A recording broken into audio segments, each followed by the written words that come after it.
This KFAN podcast is sponsored by Builders and Remodelers, exclusive Twin Cities provider of Elements Windows. Get the highest quality windows at unmatchable value. Visit buildersandremodelers.com for more details. Time is precious, and so are our pets. So time with our pets is extra precious. That's why we started Dutch. Dutch provides 24/7 access to licensed vets with unlimited virtual visits and follow-ups for up to 5 pets. You can message a vet at any time and schedule a video visit the same day. Our vets can even prescribe medication for many ailments, and shipping is always free. With Dutch, you'll get more time with your pets and year-round peace of mind when it comes to their vet care.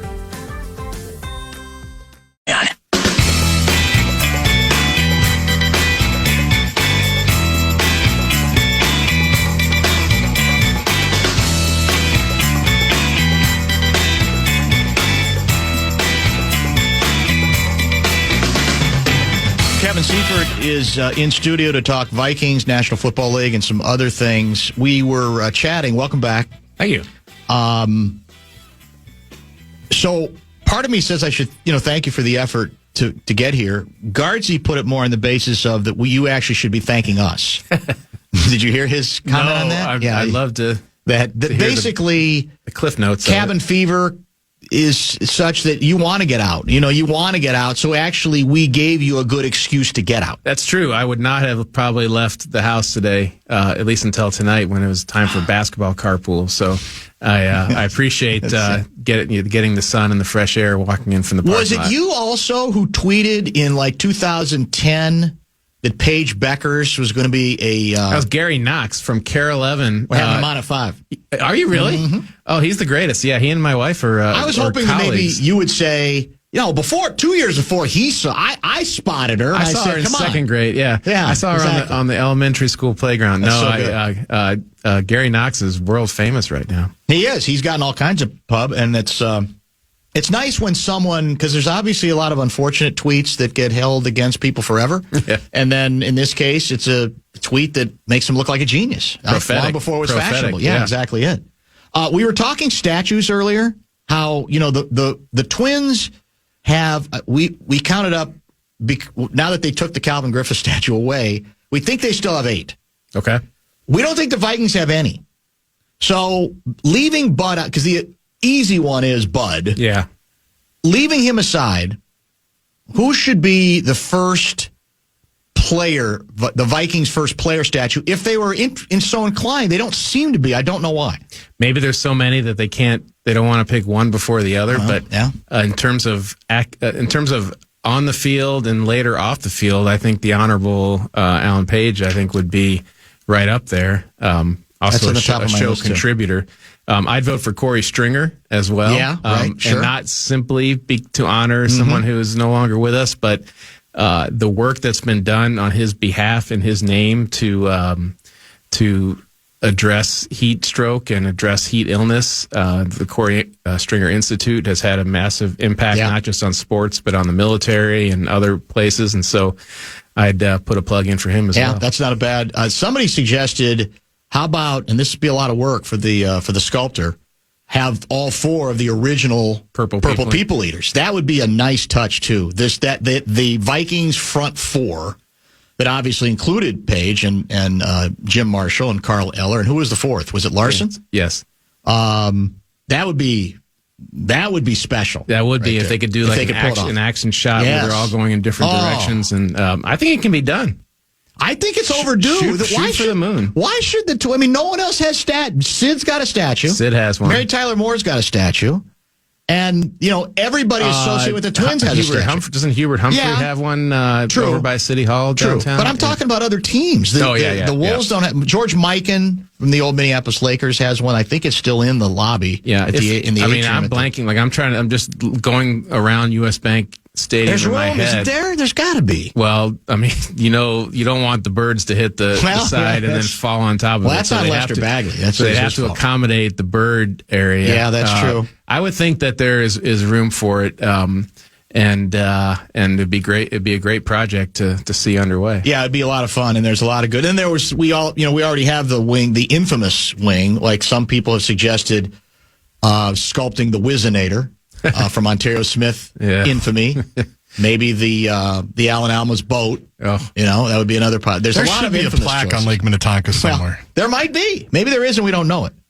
The boat we discovered, didn't we, a few years ago? Lake Okoboji in Iowa. It was sold down the river, literally. I wonder if they have a plaque on the boat. Unlikely. There. You think that'd be a little? I don't know if you'd want to advertise that this is the place where certain things happen. That's only for bachelor and bachelorette parties. Yeah. That boat. Yeah, that's probably true. All right, so draft is a week from Thursday. Yes. Starts a week from Thursday, correct? And you don't have to go. You'll be at TCO, correct, monitoring the Vikings activities. Yes, correct? And that's where we'll get access to the front office and the coaching staff to everybody there. Will you feel? A lot of people I think are curious to see what it's going to be like in this unusual place, Green Bay, Wisconsin, in the hallowed, not halls, but exterior of Green Bay, Wisconsin, because I'm hearing, projections of between 1.2 and 1.5 million people will be there. Is that a little much? Well, that would be quite the pilgrimage to Green Bay. The draft has turned into this. They've had it in some places where it's really fun to gather outside, like it was Nashville. Obvious place to have an outdoor party, and I think Detroit actually has some good weather, and they got hundreds and hundreds of thousands of people, and it's a great visual.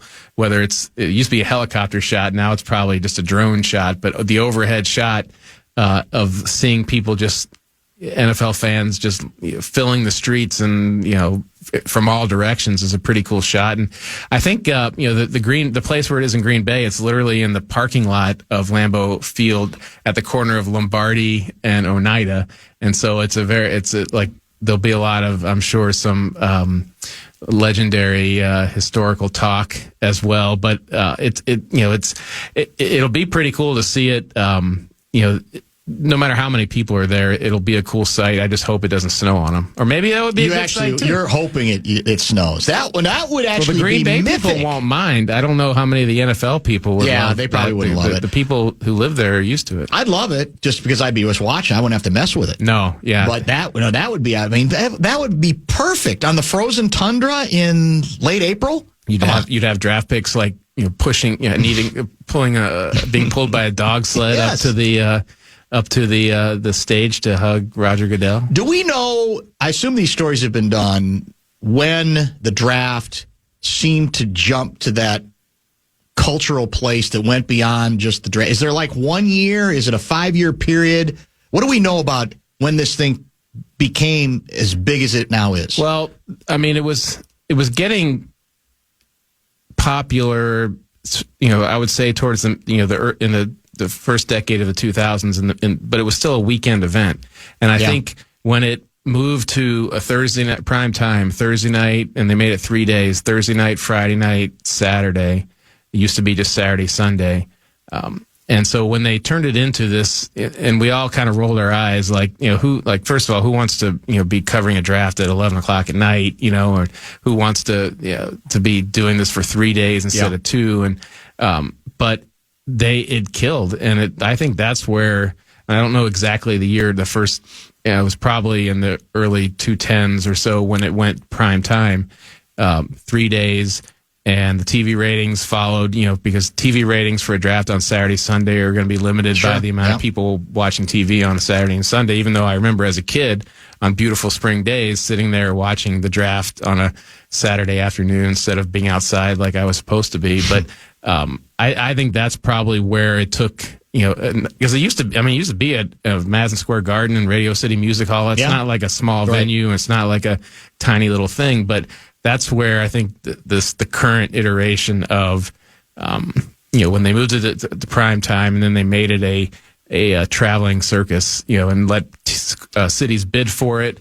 I always assumed it was going to end up eventually in LA because they built the SoFi Stadium and they could have a red carpet and have people, literally be like a Grammy Award. Yeah. But then they came up with the NFL Honors Awards that became like the NFL Grammy Awards. They already have now they got the best of both worlds. They got everything. They've got two separate huge shows. But that's where, it's always been a cult thing, where people, you think back to the days of Joel Bushbaum and who was before Mel Kiper, just printing out these like very thick, no pictures, no nothing, just like like all typewritten huge files that you could send away for in the mail. Yeah. And it would give you all this information on these college players and who may or may not get drafted.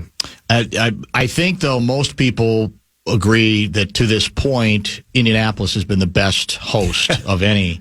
It's easy to get to. I do know that. I know Garzi agrees with walkable. that. Has the draft ever been in Indy? I don't even know. If it hasn't, it's been a damn shame. And have we even had a draft if they haven't put it in Indy? I'm probably just thinking of the combine. You're right. It might just be the combine. It may be. Like I know it. Yeah. You know, well, it should be if it hasn't been. Yeah, they'll get around to it. Are we going to have it soon? They did put in a bid. If you can have it in Green Bay, you can have it here. I would think, yeah. Let's put $1,000 in somebody's hand. The Fan and BigDeck.com want to do that. A shot to win bonus bucks with our national cash contest. You can enter the keyword fun at KFAN.com. That's your shot at winning. Go to KFAN.com and enter the keyword fun. More Seifert in studio when we return. Don't forget Luigi at 5. Get on down to the Auto Show this weekend to catch Saturdays with Sauce. Meat Sauce and Nordo will be there live. Don't miss out this Saturday, April 19th from noon to 2 in the iHeart Hangout Zone. Full details at KFAN.com, keyword calendar.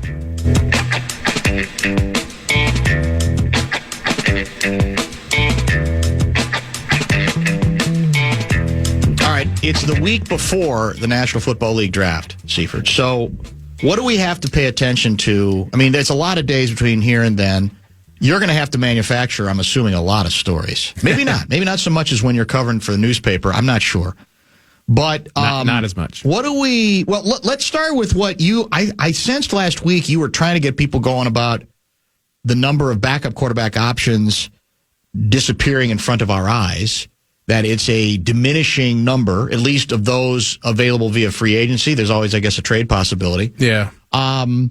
So should Vikings fans be panicked about who is left? Because one of the two that's left didn't even play last year, which seems a bit sketchy to me. That Ryan Tannehill. Yeah. So, I think I also was confused by one of your tweets because I thought you included Rodgers as one of the backup QB options, which you know and I know is impossible. He ain't coming here to be a backup. People thought I was trolling, and really I just didn't word it as well as I should have. So the quarterback, gave you too much credit. I meant to say the free agent quarterbacks that are out there. He is certainly the top free agent quarterback still out there, and so, but not a candidate to be the backup quarterback. And so, I don't know. Like, there's, I think they can afford to be picky and trust the head coach, especially on making sure they get somebody that he can do something with, because he's done things with a lot of quarterbacks already since he's been here. But the math is just the math. I mean, there's less guys available, today than there were Friday because 2 of them signed. Clearly, they weren't people that the Vikings had prioritized highly, or else they would have done something on their own. But I think they're pretty committed to the compensatory pick bit, which is to wait until after that post-draft deadline so that it doesn't, so that they can make sure that they maximize the number of picks the NFL gives them for 2026. And that's a real thing. They're going to feel some pain this year with only having 4 picks, and they'd like to get as many as they can next year because they've already traded away a few of those as well. And so, there's some teams like Seattle that seem to have a surplus right now. They signed Drew Lock, but they still have Sam Howell on the roster, and they still have your guy Jaron Hall on the roster. Oh yeah. And so my guess, know about him. And my guess is they don't want to keep all of them. So there'll definitely be some shaking out, especially after the draft, once teams find out if they're able to draft somebody that they want to or not. And so maybe there'll be some more surplus that shakes out then. There's definitely a line of thought where there's way too much ink spilled about backup quarterbacks. Right. And if you go back to coverage of Vikings training camp in 2022, I think it was like a daily thing about Kellen Mond and Sean Mannion, and eventually neither one of them were the backups, and they traded for Nick Mullins at the end, and then he didn't have. We could have had Case Keenum. It didn't have. Bears beat us to it. Yeah, didn't have to play him at all because Kirk Cousins played all the games that year, and so many years it doesn't matter. I think this year it matters a little bit more than just having somebody. If your starter, in this case J.J. McCarthy, gets hurt. This is somebody that not only is somebody you would feel okay putting on the field if your starter gets hurt, but also somebody you'd feel okay playing if your starter who has never thrown an NFL pass just isn't ready yet as well. Who was the other one you named that's still available besides? Tannehill and Carson Wentz is still out there. Yeah, he bugs me. I don't even know if it's fair, but I don't even like looking at Carson Wentz. Oh my, why? I don't know. He just what did he do to you? No, he really didn't do anything to me, but I just don't think he's done anything. Yeah. Even as a backup. He was almost an MVP in Philadelphia. Well, yeah, but how long ago was that? The year the Super Bowl was here, actually. That's true. So that was a long time ago. Just doesn't seem like much good has happened since. And, Kansas City had him last year, and then they moved on. What about Chad Henne? Can we get him? Is he retired? I loved him in Kansas City. Yeah, he was, that guy made a career out of being just good enough to be a backup. And when he did play, he played well.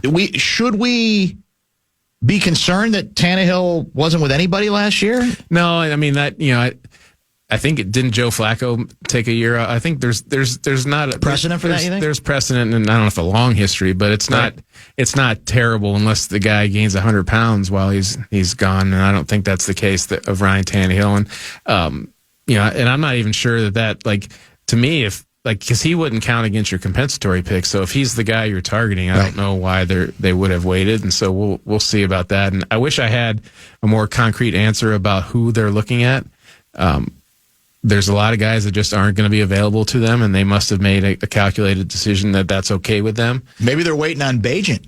Because the Bears, obviously Keenum is brought in to be the backup, one would assume, you would think. But maybe not if he gets beat out in camp. And again, like I just mentioned, the 2022, and they ended up the backup for that year is somebody they traded for at the end of training camp. I don't know if that's a wise path when you're starting with a quarterback that's never played yet, but there's lots of different times and ways to go about it. And I don't want to be the guy who's like, well, if you're worried about the backup quarterback, then you're in pretty good shape, because that has proven to be a pretty important spot here. Yeah. Just 2 years ago, and I think it's very important when you're committing to a quarterback that is going to be a first-time starter. All right, I am going to ask you, I think this is, I semi-promise will be my only Aaron Rodgers question for this segment, and that's pretty good because the last month I've asked you a ton of Aaron Rodgers questions.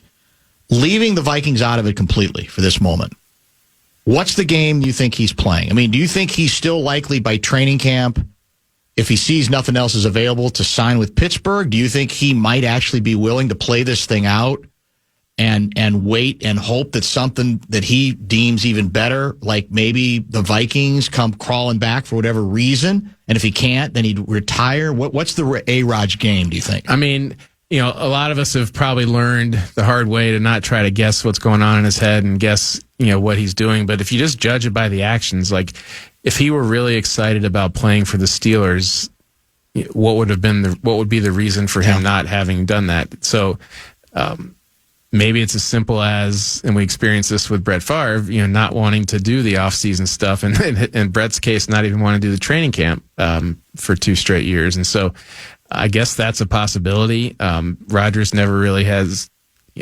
suggested that he really hates training camp or anything the way Brett does. So I don't know. I have just tried to keep it simple and say, like, if he really was locked in and all in on the Steelers, it would have happened by now. And it doesn't mean it won't happen, but it's at the very least taking him some time to get to that point. The second half hour, we'll get into a little more detail on what you think the Vikings are, you think the Vikings are eyeing with what's our number 1 pick right now? What number? 24. 24. That could change. Yeah. Probably again more likely that we move, out of the first round, then we move up, or just not down like 20. I mean, 24 to 28. Yeah, there's still 8 spots after them. So I'm kind of hoping if I'm showing up on Thursday that they're going to do something other than trade out of the first round entirely. But that's happened before. There's definitely some quarterbacks. Some of them have been sort of surprise invites to the draft in Green Bay, including Alabama guy Jalen Milroe, who you wouldn't necessarily expect to be like top 15 picks, but maybe if there's a team that's eyeing them, they want to trade up back into the bottom of the first round, or just move up from 30 to 24 or whatever. So that's if you're in that bottom third of the draft, that's where you hope that there's somebody who really wants someone and is willing to give you a surplus to move down, because otherwise, I hope we don't keep moving down, though. I hate when we keep moving down. But the difference, it's definitely not very exciting. Like the difference, like in 2022, when they moved from 12 to 32, the difference in the skill level of player available was significant. When you move from like somewhere in the the 24 to 30 or whatever, it's really just who every team might have a different guy that they like the most there, because the skill level is pretty flat, and it's just who you need and what your scheme is and how you think it would fit in. And so you could potentially have a very smart trade from 24 to 29 or 24 to 30, pick up multiple additional picks, and still have a chance to get one of the top 30 players in the draft. We can field some questions for Seifert via the Bradshaw and Bryant KFAN text line in the second half hour of the 4 o'clock hour, our hour-long visit with Mr. Seifert. 64686. Several of those have come in. I've got a few more questions myself. Don't forget, as I mentioned, Gary Knox, KARE 11, will join at 5 o'clock, talking about how he has become, nationally famous, if you want to go by viral standards, because of a tweet from many, more than a decade ago, eyeing Paige Beckers, who, of course, was drafted to nobody's surprise number 1 by the Dallas WNBA team, last night. In fact, that took place. And then Louis will join at 5:30 to sort of lay out the Wild's situation. They can indeed clinch tonight. They have several ways in which they can do it. The best way would be to just go out and beat the Ducks. Experience the Vikings draft party at US Bank Stadium, April 24th. You can check out Vikings.com/draft party to get your tickets to party on the field all night long. KFAN, your home for draft coverage, presented locally by Heating and Cooling 2. Go to HeatCool2, that's the number, HeatCool2.com to book your service today.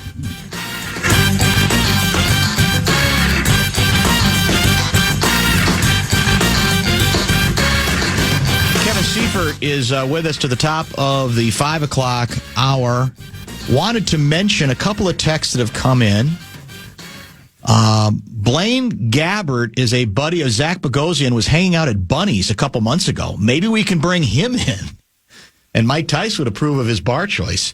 Blaine Gabbert. There's a name from the past. Yes. How long has he been out? Do we know? Just a couple years, I think. He was in the Christian Ponder draft class. Was he really? Yeah. How's Christian Ponder doing? Do we know? He's started a business. I see his. Really? He's related to pro athletes and that sort of thing. Nolan is writing from Jackson, Minnesota. I live near Okoboji, Iowa. Mischievous was a sweet boat, and they did have a lot of Viking memorabilia on it. I believe they actually just took the boat out of the lake now. Oh. Not sure if they are selling it or what the plan is, but I'm assuming it is looking for a new home. JG could buy it with all that income he has rolling in with 13, 14 jobs. Thanks. I could run parties off of that. You could probably. Isn't it the 20-year anniversary coming up, Seifert? Wasn't it 2005? Are you going to have to do something with that on the anniversary? Oh, my goodness. I hadn't even thought. There you 2005 season. So yeah, it was the bye week. So that probably was, October of 2005. Yeah. So 20 years after that would be October. Get your notebook out. Oh, you're going to need to do an oral history. Oh, my gosh. How could a sculptor properly capture Gary Anderson wide left action statue? Would it be just of him and it looked like the ball, how could a sculptor, he or she, capture wide left? I think it would have to be Royce kissing the top of your head. Was that timed up exactly with that, or was it maybe after the game? No, it was immediately after the game. Okay. Yeah, he didn't do it at that moment. I don't know. Pretty close. Did Denny did Denny Green, the coach, did he bow his head at that? Did they all I don't remember. I just remember. We're just so shocked that that, I mean, like Chris Carter had to be like almost carried into the locker room after the game. But after the Gary Anderson kick, like I don't know. Because that's right, the game's not over. There's video of Denny saying a field goal wins it. Field goal wins it. Well, why did we get here? The soundbite I remember from that game was when Morton Anderson lines up for the game winner. Yeah. There's a quote on it was the NFL Films thing and it's Denny saying, well, our guy missed one, maybe their guy missed one too. Yeah. And their guy didn't miss that one. Denny had a way of looking for the positives, that's for sure. Yeah, very, very true. All right, so it's impossible when you're picking where the Vikings are picking now. Everybody does play the mock game to predict. Yeah. But we were talking, I don't know when this was, last week or earlier this week, that I like to think that their ambitious approach in free agency should be liberating on draft day to the extent that you then say, I really can go with the best, the player we think, no matter if it's a position we love or not, we think has a chance to be the best player, right? Shouldn't it? Absolutely, it should. They hit all their quote unquote needs. You could argue they still have like more needs at those positions, especially cornerback. And potentially they said they wanted to bolster the interior of their offensive line, and they've done 2 of those 3 positions. So if they want to do a third, they could do that in the draft. But I don't think that they feel like that's a really like immediate need that has to be filled right away. And so in theory, they have given themselves the opportunity to take whoever they feel is the best player right at that point. But I also think it'll be weighted towards positions that either A, they think are value positions, and B, not in positions where the person would be blocked. Like you always want to draft a pass rusher, but they have two Pro Bowlers on the edge on each side, and Jonathan Grenard and Andrew Van Ginkel, and a first round pick from last year. They gave up 6 picks to trade up for in Dallas Turner. So you would think that like whatever playing time is available between the other 2 guys is going to go to him, and so you would probably devalue a little bit whatever edge pass rusher, for example, that might be there at 24. Jalen Ramsey's available, or allegedly available. What's that story? Well, I mean, it sounds like it's very strange. I mean, Miami signed him to a contract extension last year. They're saying it's not about money, right? Yeah, and so maybe he's. Yeah, I mean, isn't it always, at least in some way, shape, or form? Yeah. He's 30, so he's on the Stephon Gilmore side of 30, but he was in Los Angeles the same time Kevin O'Connell was in Los Angeles. At least they overlapped a little bit there.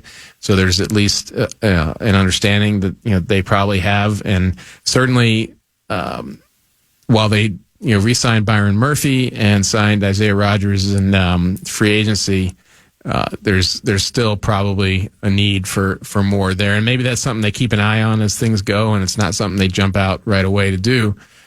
That's a position where you can bring in somebody fairly late in training camp, and if they're a veteran who knows what they're doing, it's not going to be too difficult to get them up to speed.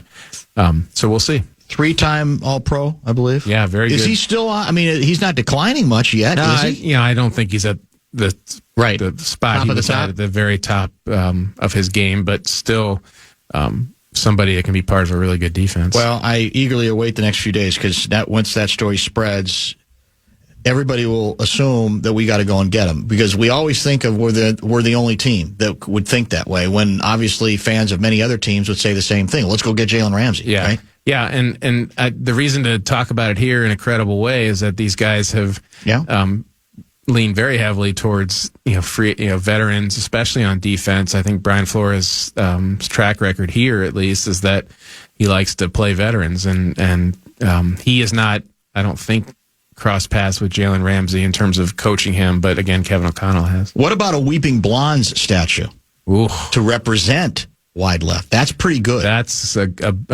suggestion. idea. Yeah, that's outstanding. Tom from Columbia Heights remembers, I don't know if this was via NFL Films after the fact, Gary Anderson looked at Mitch Berger, and Berger told him the snap was fine, the hold was fine, you just missed it. I don't remember that. Did he say that? I've never heard that either. But I didn't actually cover that game, but I've not heard that since. I do remember, though, a couple years later, Mitch Berger was holding. I don't know if it would have been for probably for Gary Anderson in the game in Green Bay, and there was kind of a weird snap, and he put the ball down, he picked it up, he put it back down, then the kicker wasn't going to kick it, timing was and off. so he went and tried to throw it, and it was not a Garo Yepremian play, but it was close. And in the locker room in the coming days, your guy Robert Smith was calling him Lucy. Yes. After the Peanuts, picks up the or there's the peppermint patty. It's Lucy, right? Lucy, I believe. Lucy's the one who picks up the ball when Charlie Brown's trying to kick it, and so Mitch Berger did not like that too much. Randall Cunningham taking a knee would be a statue. You could do that from that game and at the end of regulation. Remember, just like yesterday, Garzi loves when we go down. This show probably has spent. If we actually put a clock to how many minutes or even hours over the last 25 years we've spent on this show, me particularly, on that game, I think it would be like 5 or 6 shows worth, don't you? Maybe I was going to say like a full month's worth of days. It might be. It might actually. I am still fat. That game comes on NFL Films. I stop everything I'm doing to watch. I do. It never stops fascinating me because you find it's like they say about a lot of good movies where you find I didn't notice that last time. Something new, a play earlier, a wrinkle. Robert Smith running out of bounds, whatever. There were so many things. Robert Griffith, the end zone interception, right in his, just right between his, right into his chest. Right. What are we missing, Garzi? Was there anything else? I think you guys covered it, but I'm sure somebody could remind us at the Brad Sean Bryant KFAN text line. Yeah. All right, so you mentioned during the break, I don't know if this was kiddingly or something. What about a running back at 24? Was that being serious? Mostly I was kidding, but our ESPN analytics people have build a consensus draft board, which is basically taking all the mock drafts and putting it together. Yes.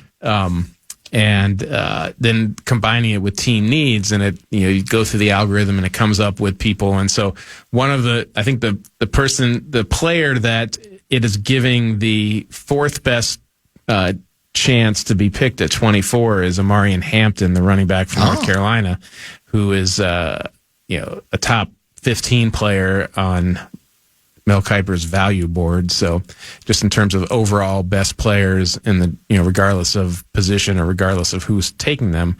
So in theory, a high value pick to get at 24. The Vikings spent a lot of money to bring back Aaron Jones and to trade for and then sign to a contract Jordan Mason. And so it wouldn't feel like a first round pick would be the best value, as we just talked about, them leaning towards, unless you love them, weighting it towards positions where they can get on the field. But for chaos factor, I can't say I'd be against them drafting a running back in the first round. At least allegedly are the positions where this draft is considered above average. Where is it considered kind of thin? Yeah, I mean, it's like from the very start, it's been a high level of really good defensive tackles. Maybe double the amount of really good defensive tackles this year than there had been in previous. And so the number one most likely player to be drafted at 24 right now for our consensus draft board is Derek Harmon, a defensive tackle from Oregon. Can never have too many of those. No, especially, I think that, they obviously spent a lot of money to sign Jonathan Allen and Javon Hargrave, but they're not necessarily looking to play him 1,000 snaps apiece this year. And so they do have some promising young players that they got some playing time last year, but it's only going to be a couple years before they're looking for another starter just based on the contracts that they signed those other two guys to. And so I don't think that's out of the realm of possibility at all. My friend Alec Lewis from The Athletic had a story today about offensive linemen, and that, is whether it's Alabama guy or Ohio State guy, there's some guards / centers, even North Dakota guy, State. That's possibilities as well. When you get down to that bottom third, you're looking at groups of players versus like one or two. I think I asked Gessling this question last Friday. I'll try it on you as well. The Wilfs, I believe, the last time they spoke publicly, I think it was at the owners' meetings, said there's no official change in job description for KOC, despite the contract extension. Because I think there's been this sense behind the scenes, it's sort of a rumbling, an undercurrent, that as time has gone on, O'Connell is gaining power or gaining more stature in personnel items as well. So do you take what the Will said at face value? Do you think they're just protecting, Kwesi a little bit, or do you think there is a bit of a shift where O'Connell, just organically maybe is more involved than he might have originally began when he began here as a coach? Yeah, I think he just asserted himself a little more. He was, he's done a great job, but when he was hired, he was a first-time head coach, and he decided to call the plays. He's quarterback guy. And so, his plate was pretty full, that first year, I think, in terms of, establishing culture, developing schemes, trying to figure out what kind of defense they were going to play, offense, special teams. And I think he kind of basically, the left all those discussions to, the front, to the GM and to Kwesi and the personnel staff. And that first draft did not go very well. And I don't think it's just because, O'Connell didn't, maybe assert himself, but I think he just kind of realized, and he hasn't said this, but I just observing it, I think he realized that as a coach, the personnel, the players that are brought in and the way they're brought in has an effect on your ability to do your job. Yeah. So it's not like there's two separate entities. These are things that come together. And so I think he and Brian Flores as well just kind of asserted themselves and, weren't demanding, weren't pounding tables, weren't threatening people. They were just saying, hey, look, Jordan Addison fits what I can do. This is, and I know he was really high on Jordan Addison. If we find a way to draft Jordan Addison, I know he's going to be good in my offense, and he was. Well, and same with Flores and some of the players that he suggested. So I think, and to me, and I've said this with you before, I think, Kwesi and the personnel, people could read that into saying they're getting steamrolled. I think that they get some credit for listening to people who know more about that specific thing. I think you're right. It doesn't have to be necessarily a defect or a weakness, because as you say, certainly with Flora, with B-Flow, he has great influence. Yeah. So if you're running the show, technically you say, well, I still, I got to make the last call on this, but if I try that approach and I get good success, I lean on them, and the players they largely recommend work out, I would see no reason to see that you stop doing it, and that in fact that can be a strength in a general manager if they're doing it right. And even with the way the Aaron Rodgers thing played out, there's this, I don't think they were best friends, but O'Connell and Aaron Rodgers had know each other through working in football, and so do people want the Kwesi to be the one talking to Aaron Rodgers just because he's the general manager and he has the final, quote unquote, final say? Or does it make sense for the head coach to talk to him? And that's the way it went. He deferred. And so, I don't view that as a weakness, or I don't view that as O'Connell running roughshod. I view it as the right person, everybody realizing who's the right person to deal with this. And, I think there's some times when the coaching staff says that here's some players we want, and there's some times when the personnel staff, especially when it comes to offensive linemen and some of the other positions that the personnel staff takes the lead. And so I view it I don't know, there's not one right way to do it, and everybody, and especially in football, has this idea that general manager has to build the team, and the coach shows up the first day of practice and he, does his best with the guys that he hands him, and that's the way it goes. And it really doesn't have to be that way. And you could say that makes Kwesi an unusual general manager, a unique situation, or however you want to look at it. But, they've improved that process over the time from when I mentioned that first draft. Well, we do have to improve our draft batting average, though. Do we not? And it's gotten a little better since 2022. But and I'm going to write about this later in the week. And it's not going to get much better this year. They have 4 picks, even if they trade down. You only have a certain amount of draft capital. If you say each pick is worth a certain value, and it gets a little bit less with each pick. Even if they trade down and get more picks, that's. You've lowered your chance of getting a highly ranked player. And so, if you just study the draft, the best historically the highest percentage of the best players come from the top of the draft. It's not, rocket science. And so you want as many picks as high as you can get. And they're not going to solve it this year because they only have the 4. And they've already traded away 2 from next year. And they're hoping to get that back from compensatory. When it comes to statues, Robert Smith heaving on the sideline after going out of bounds. I don't remember him. Heaving? Did he throw up on the sidelines? I remember a game he threw up in, but I don't even think it was that game. I thought he was out of breath. I thought that's why he went out. Oh, I thought when he said heaving that he meant like he was vomiting. Oh, maybe he was. I don't know. He has had a game, because I think we've talked to him about it, where he threw up right on the field during a game, which has got to be tough to work around. You know what I'm saying? Because I don't think there's a cleanup where they bring a cleanup crew on the field. Like in basketball, they stop the whole thing. They stop everything. If you get a nosebleed, everybody has to leave, and then they bring in the football. You play over it. They bring the HVAC people in, and they have to clean it all up, and it's like ET or something. And then people puke on the field during games, like when they're lined up, and there's the defensive lineman's hand is like 2 inches away, and I don't know how it's like not like one of those movies where like the one guy throws up and then makes the next guy, and like down the line, like you would think that like on a boat. Yeah, like just like one guy is making the other guy nauseous or whatever, but like it just happens as just a matter of course. And like there's you see so many social media videos of just like a receiver lining up and just like moving his head to the side, and like it's just football, and man. then getting back and just not even missing a play. No, and then waiting for the cadence. And in basketball we have to get the antiseptics. It's a beautiful thing. What is it? UFL that's playing? It's already started.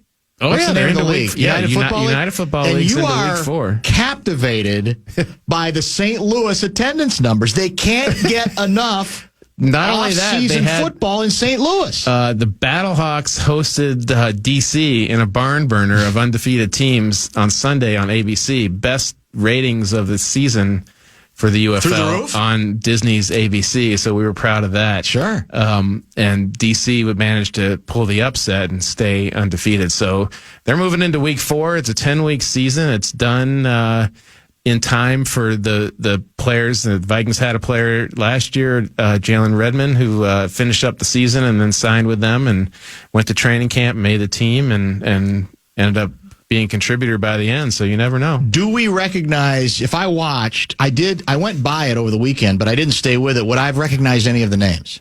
Depends how hardcore your football probably not enough anymore. Is. Yeah. There's a whole cult fan base of spring football people. Are we going to get an expansion team? Well, the Wilfs want one? I haven't heard that. I think the best, like in the case of St. Louis, like the best markets are ones that don't have teams. NFL Yeah, teams, that makes sense, actually. Yeah. And so like that, you wouldn't want to have to share the fan base. And so St. Louis is very motivated to show they're a football town after losing the Rams. They're trying to get one back? Is there any NFL expansion talk, by the way? Not really. I haven't heard much. There's there's always the chance of international expansion, but I think now what they're trying to do is just play like a season's worth of games internationally, spread out all over the globe. So I think Australia's coming up pretty soon, and there's a game in Dublin that the Vikings potentially could be in. There's another game in Brazil the Vikings could potentially be in because they're scheduled to play the host team. And so we'll see about that. And so I think they've gotten away from like the idea of expanding a team internationally instead of just like playing games with their existing teams in international But teams sites. owners being as greedy as they are, I guess and there's they could pick any number they want for an expansion fee. I mean, are they swimming in money so much they say we don't need it, or is it just impractical at this point? I don't think anybody came up with a good plan for how an international team could be competitive having to fly back over the ocean. Well, what about even the continental United States? There's got to be some cities that would jump in. Well, they really haven't. Football. I'm trying to think. They haven't really, like forever, they used L.A. as like they got that L.A. built like 15 stadiums around the NFL because of the threat of potential relocation. And so they've got that. They've got... how about a second team in Chicago? Second team. Somebody mentioned, or Florio, I think, was saying if the Bengals can't get a new stadium, just share it. Share a stadium. Because the Bears stadium, Kevin Warren's big plan is stalled, right? They still don't have a stadium deal, do No, they sure don't. They're hoping to figure that out, but they have a place to build one in, is it Arlington Heights, if they want to? They have that land I think they still own, but they did purchase. We're hoping to have a downtown one, but with no parking, so I don't know. All right, so the draft starts Thursday, yes, and it goes through Friday, Saturday. Is there a Sunday day, or is there Saturday? Sunday. That's the last Sunday, we rest. Yeah. All right. Well, I'm sure we'll talk next week as we get closer and try to ratchet things up. Even if there's not much drama, we'll manufacture it if necessary. 100%. So we'll do it. Thanks for seeing. Good to see you. Thanks for coming in. Yeah, thanks for having me. Kevin Seifert, ESPN.com. The man who apparently identified Paige Beckers long before she even reached junior high school is going to join us next. He these days works at Care 11. His name is Gary Knox. We'll give you details when we check in with him. And don't forget, Louie will join at 5.